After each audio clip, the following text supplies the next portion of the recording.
వైఎస్ఆర్సీపీ ఆధ్వర్యంలో యువత పోరు విజయవంతం.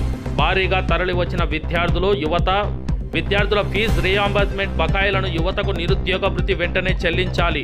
మాజీ ఎమ్మెల్యే వైఎస్ఆర్సీపీ నంద్యాల జిల్లా అధ్యక్షుడు కాటసాని రాంభూపాల్ రెడ్డి, వైసీపీ నేతలు, విద్యార్థులు, నిరుద్యోగుల పక్షాన నిలిచిన వైఎస్ఆర్ కాంగ్రెస్ పార్టీ నేతలు, కూటమి చంద్రబాబు సర్కార్పై నిరసన గలం విప్పిన విద్యార్థి సంఘాల నేతలు, యువత పోరు కార్యక్రమానికి తరలివచ్చిన విద్యార్థులు, యువత మద్దతును తెలిపిన వైఎస్ఆర్సీపీ నాయకులు, కార్యకర్తలు, జిల్లా కలెక్టర్ రాజ్ కుమార్ గనియాకు డిమాండ్లతో కూడిన వినతిపత్రం అందజేసిన వైఎస్ఆర్సీపీ నాయకులు.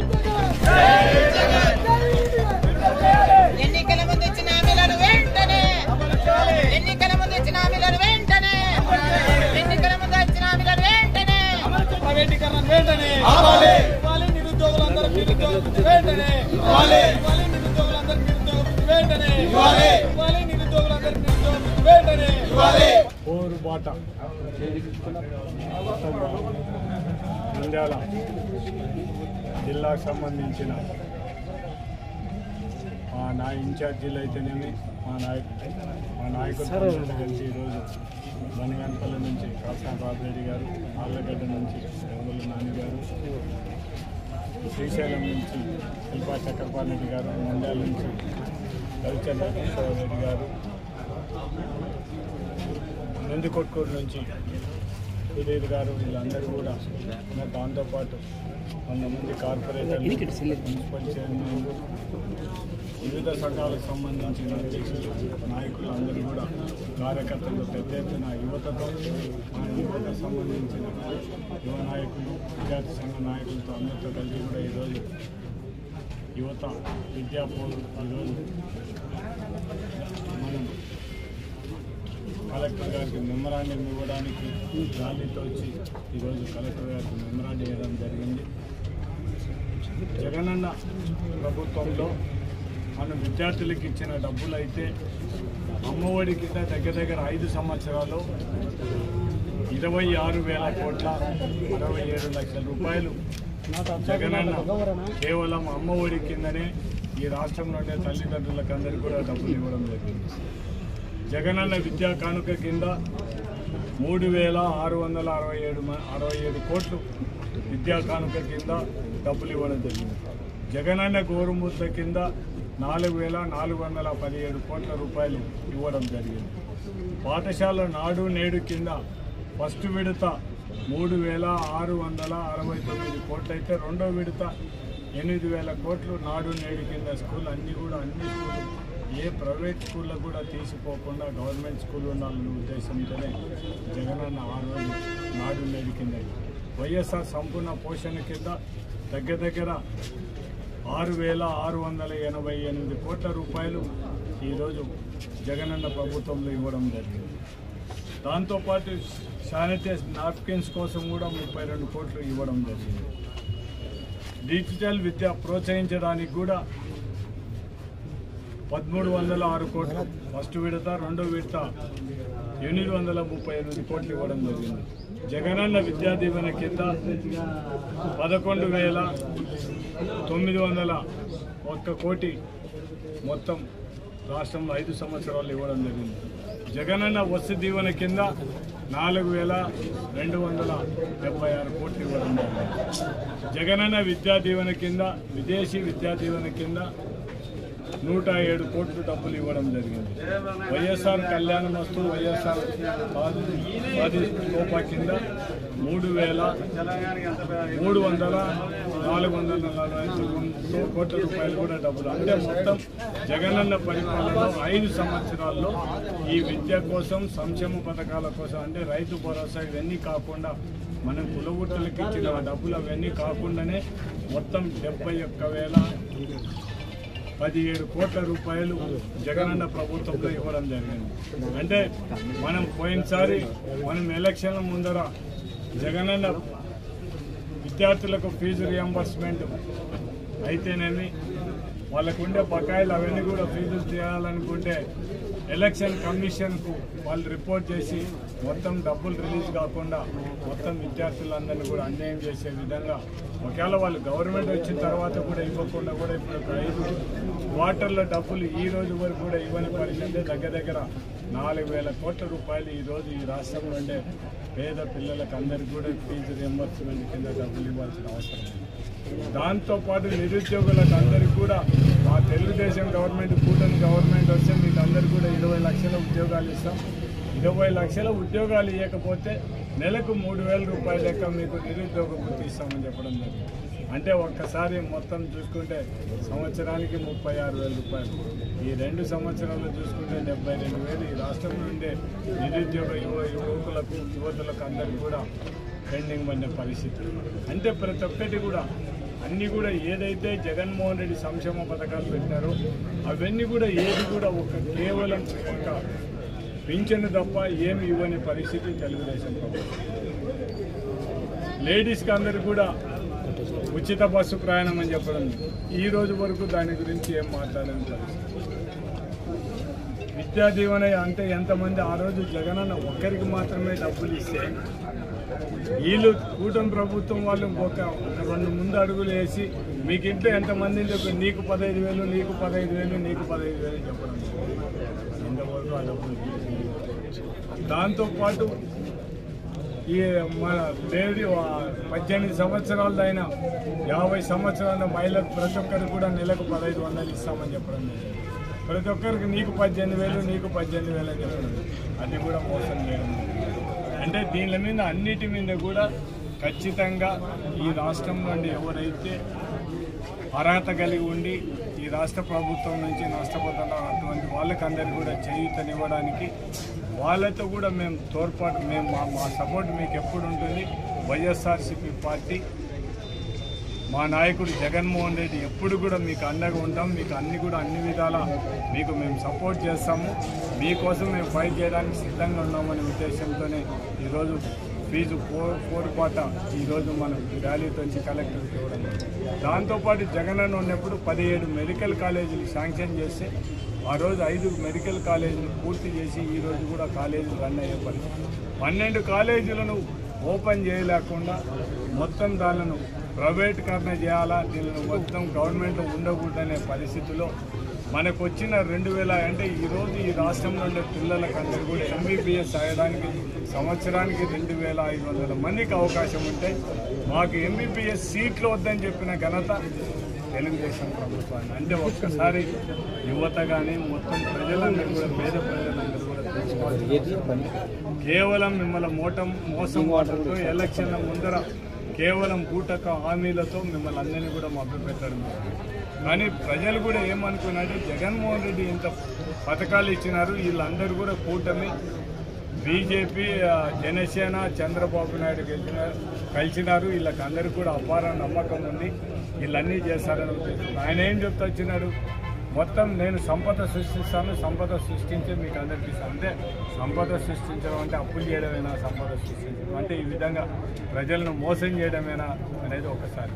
అంటే వీళ్ళందరూ కూడా తెలుగుదేశం నాయకులు కానీ పవన్ కళ్యాణ్ కానీ ఒక్కసారి వాళ్ళు గత వైసీపీ గవర్నమెంట్లో జగన్మోహన్ రెడ్డి గారు ముఖ్యమంత్రి అయినప్పుడు ఏం మాట్లాడాడో ఆ మాటలలో కూడా ఒక్కసారి వాళ్ళు మతికి తెచ్చుకోవాల్సిన అవసరం ఉంది.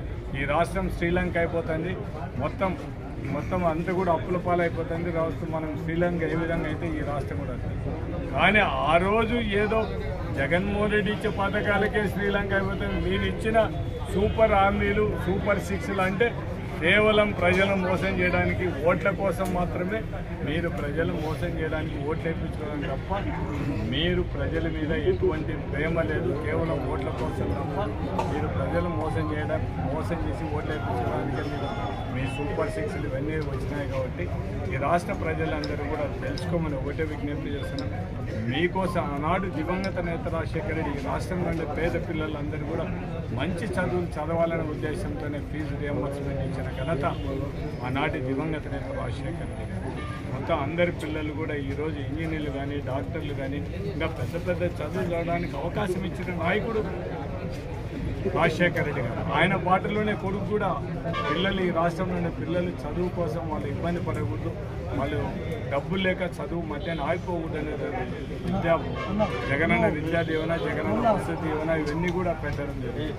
ముఖ్యంగా తెలుగుదేశం ప్రభుత్వాన్ని డిమాండ్ చేసింది ఒకటి, ఇమ్మీడియట్గా మేము ఈరోజు కలెక్టర్కి ఇచ్చిన మెమరాండంలో కూడా ఇమ్మీడియట్గా విద్యార్థులకు ఏదైతే ఫీజు రియంబర్స్మెంట్ బాకీ ఉన్నారో అవన్నీ కూడా ఇమ్మీడియట్గా రిలీజ్ చేయండి. దాంతోపాటు ఈ ప్రైవేట్ మెడికల్ కాలేజీ ప్రైవేట్ పరం చేయకుండా ఖచ్చితంగా గవర్నమెంటే కాలేజీలు నడపాలి. పేద విద్యార్థులకు ఎవరికి అన్యాయం జరగకుండా ఖచ్చితంగా చేయాలనే ఉద్దేశంతోనే ఈరోజు దాంతోపాటు నిరుద్యోగ వృత్తి కూడా 3,000 రూపాయలు ఖచ్చితంగా ఇవ్వాలి, లేకుంటే ఉద్యోగాలను చూపినే 3,000 రూపాయలు నిరుద్యోగ వృత్తి ఇవ్వాలని ఈరోజు డిమాండ్ చేస్తూ మేము కలెక్టర్ గారికి మెమరాండం ఇవ్వడం జరిగింది.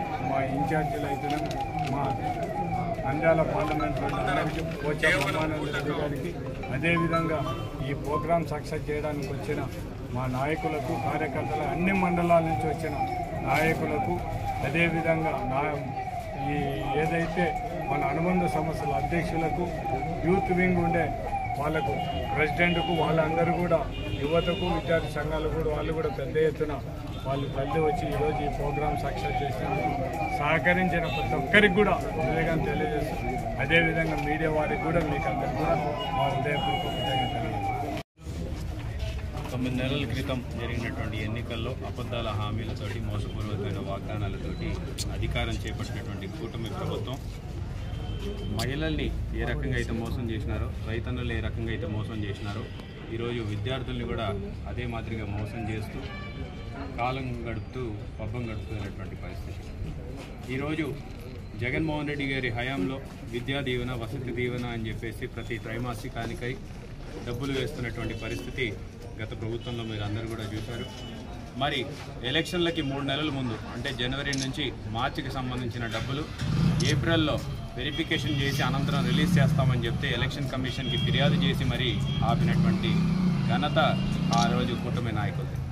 మరి కనీసం వాళ్ళు కూటమి ప్రభుత్వం ఏర్పడిన తర్వాత విద్యార్థులని న్యాయం చేస్తాము, ఇవన్నీ ఆపకుండా మేము ముందుకు తీసుకెళ్తామని చెప్పి ఆ రోజు 13 లక్షల కోట్ల రూపాయలు అప్పు చేసినాడు జగన్మోహన్ రెడ్డి అని చెప్పినటువంటి వ్యక్తులు ఈరోజు 10 లక్షల కోట్లే చేసినాడు అని చెప్పేసి వాళ్ళే మాట మార్చి, అంటే అప్పు తక్కువైనా సరే ఆ రోజు 13 లక్షల కోట్లకే ఏవైతే హామీలు మేము నెరవేరుస్తామని చెప్పారో, సంపద సృష్టిస్తామని చెప్పారో, మరి ఈరోజు ఎందుకు చేయలేకపోతున్నారని చెప్పేసి మేము ఈరోజు ప్రశ్నించడానికే ఈ యొక్క ర్యాలీగా రావడం జరిగింది.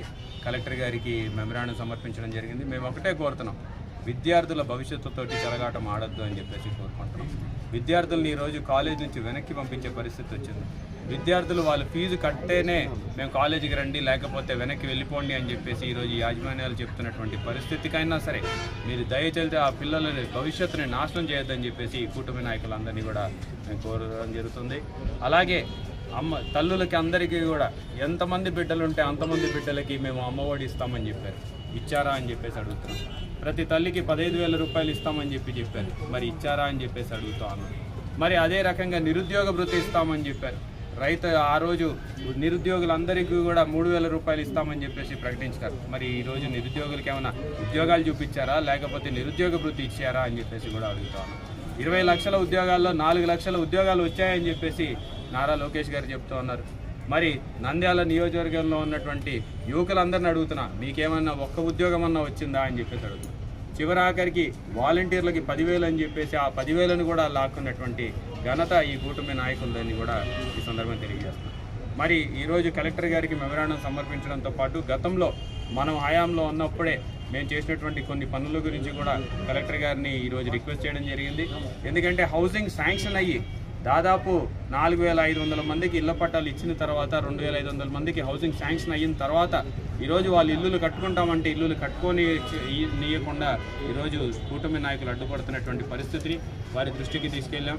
ఈరోజు టౌన్లో అయితేనేమి, కానాల గ్రామంలో అయితేనేమి, వివిధ గ్రామాలలో మీకు ఇచ్చినటువంటి ఇళ్ల పట్టాలని లాక్కుంటాము, మీరు తిరిగి మేము వేరే వాళ్ళకి ఇస్తాము, లేకపోతే మాకు ఇంత డబ్బు ఇవ్వండి అని చెప్పేసి ప్రతి ఒక్క చోట కూడా ప్రతి గ్రామంలో కూడా జరుగుతున్నటువంటి విధి విధానాలని కేవలం మా నియోజకవర్గం కాదు మిగతా నియోజకవర్గాల్లో కూడా జరుగుతున్నటువంటి తంతుని ఈరోజు కలెక్టర్ గారి దృష్టికి కూడా తీసుకెళ్ళాం.